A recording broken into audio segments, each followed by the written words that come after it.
कार्यक्रम ठेवला पण ह्या आलं मध्येच घुसलं. आता ह्याचं योगदान काय? ज्यावेळी उर्मारी मंजूर झाली त्यावेळी ह्या चटी शिशू करत होता. नंतर सांगलीत वेड्या घालून ह्या हिंडवलं त्याला आम्हाला चोर म्हणलं झालं. आणखी चोर की आता नाही का सांगली शहरामध्ये तुझी त्यावेळेच्या एसपीनं धिंड काढली वेड्या घालून. आणि त्याच्यानंतर जर जी काही केलंय ते तर या मतदारसंघाला या महाराष्ट्राला काळीमा लागला. कधी असं या मतदारसंघाचं वाईट नाव घेतलं जात होतं. मला विधानसभेत फिरवायचे मला दुष्काळी तालुक्याचा आमदार पण आता काय फिरवत आहे मला बाई आमदार. अशी अवस्था केली आणि तुम्ही मंडळी त्याला कशासाठी अजून हे करताय? 5 व्यक्ती सदस्य या मतदारसंघात होते. आता एक राहिला राहिलाय तो सुद्धा आता राहील असं वाटत नाही. आणि त्यामुळं ह्याची आता त्याला अवतळाने नक्कीच आहे. आणि त्यामुळं यावेळी ठरवूया आपण दादा सांगलीचा उमेदवार कमळाचा उमेदवार जानकर साहेब मला आणि तुम्ही म्हणाला की तुम्ही राष्ट्रवादीत गेला. त्या अनिल साहेब होता एवढं चिकनं बोललं आणि असं काय भुलवतं सांगतो तुम्हाला. दादाला भुलवलं सगळ्यांना भुलवलं त्या दादाला भुलवलं होतं आता आमच्या दादाला भुलवलं आता मला ती भूल टाकली आणि झाला गेलो आणि गेलो वर्षभर. पण त्या वर्षात खजिबी गिरली माझी गिरली. आता जानकर साहेब तुम्ही आमची जिरवू नका एवढं. आता आम्ही पुन्हा सन्मार्गाला लागले. आता आमची विनंती एकच आहे तिथं कमळाचा उमेदवार द्या. तुम्ही माड्यात लढा बारामतीत लढा काही करा पण तिथं कमळाचा उमेदवार द्या आणि प्रचाराला तुम्ही मात्र आलं पाहिजे. एवढं करा म्हणजे झालं बघा.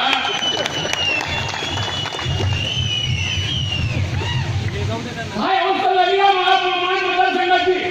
एक काम झालं का गेल्या 9 वर्षामध्ये आणि या मतदारसंघामध्ये अनेक गावांना आपण कळवण तीर्थक्षेत्राला दर्जा दिला कळवण पर्यटन स्थळाचा दर्जा दिला. त्याला एकाही गावाला पैसा आणता नाही. या तालुक्यामध्ये पाणी गणना किती आहे केवळ हा उडबोडी करतोय. टेंबूचं पाणी येणार म्हणजे हे वाटतं काय की 4 इंची नळाचं पाणी येणार आहे म्हणला. 4 इंची नळाचं पाणी येणार तिने बांध केलं होतं. एवढी चेष्टा केली त्याच्या तोंडात कधी दुसरा योजनेची नाव नाही. सांगा मी या ठिकाणी जे गटापुरचा डीपीआर आणलाय 1997 साली महाराष्ट्र शासनाने जाहीर केलेला डीपीआर आहे. या डीपीआर मध्ये बघा त्यावेळच्या काँग्रेस राष्ट्रवादीच्या गुलाम असलेल्या अधिकाऱ्यांनी आमची कशी दिशाभूल केली. वाक्य वाचण्यासारखं आहे. 2 बलकवडी स्कीम त्यामध्ये नेलं. जे गटापुरीवर खटाव मांडला कशी देता येईल विचारलं अधिकाऱ्यांना. त्यांनी काय दिलं तर canal of the scheme enter in the मान तालुका नियर विलेज वावर हिरे आणि एज नियर विलेज इंदगाव. कुठे इंदगाव आहे का? धोंबलकोळीचा कॅनॉल इंदगाव मध्ये कॅनॉल आहे का? नाही. मग इथं कसं लिहिलं या सरकारी पुस्तकात? हे कुणी सांगितलं? हे काँग्रेस राष्ट्रवादीला पुढाऱ्यांनी केलेली दिशाभूल आहे. धोंबलकोळीचं पाणी मानला दिलेलं होतं पण आपण विकलं आणि या बदल्यात आमदारकी मिळवली. त्या आमदारांच्या गाडीत मी 2-3 वेळा बसलो. मित्र होते आमच्या राष्ट्रवादी मित्र होते. मी आमदार होतो. त्या गाडीमध्ये चवडभर भाकरी आणि मिरचीचा टक्का. एकदा मला काही माहित नव्हतं. मला विचारलं डॉक्टर जेवणार का? आता नेहमी भूक लागली मी म्हटलं जेवेल. त्या मागच्या म्हटलं हे आणलं भाकरी म्हटलं भाकरी निघाल तिथलं तरी असेल आणि लोण्यात घातलं भाकरीवर एवढा मोठा टक्का. 2-4 घास खाल्ले. मी 3 दिवस टाळला होतो. तवापासून जी मुळव्यात लागली ती मुळव्यात कधी गेली माहित आहे? या पाणी प्रश्नासाठी जे आंदोलन केलं वडूजला त्यानंतर 8 दिवस आम्हाला कारभारी ठेवलं जातं. दिवस आणि त्या कळबा जेलमध्ये आम्हाला तिथं जे मुळे लावलं ते जेलमध्ये त्या मुळ्याचं कालवण दिलं. आता ती मुळं लुसलुशीत असताना बरं झालं पण ती सुद्धा सगळं जुनाट म्हणजे उसाची चुलटी चढावी तसं सगळं सगळं चढा थोडा मारच येणार आणि मग ती जी काय फळफळ होती त्याच भाकरी बुडवायची खायची असं 8 दिवस झाला काढलं. त्यावेळी तुमच्या आमची ओळख नव्हती त्याच्यात तुमच्या घरात डबा मागवला असता. अहो 8 दिवसानं बायको ह्याला मला गाडी घेऊन आणि मला विचार की आमचा नाव राहतोय. अगं म्हणलं बाया मी खायची एवढं वजन घातलं मी आलो डॉक्टरकडे नाही म्हणजे इथं जायचं. डॉक्टरनी तपासलं झालं आणि म्हणलं वहिनी काय काळजी करू नका तुमच्या नवऱ्याला काही झालेलं आहे. तिला वाटलं ह्याला दुसराच कुठला तरी बाहेर करून जाणार तर आमच्या तुरुंगात एक पिंजरा ठेवला होता म्हणजे आरोग्य होतं.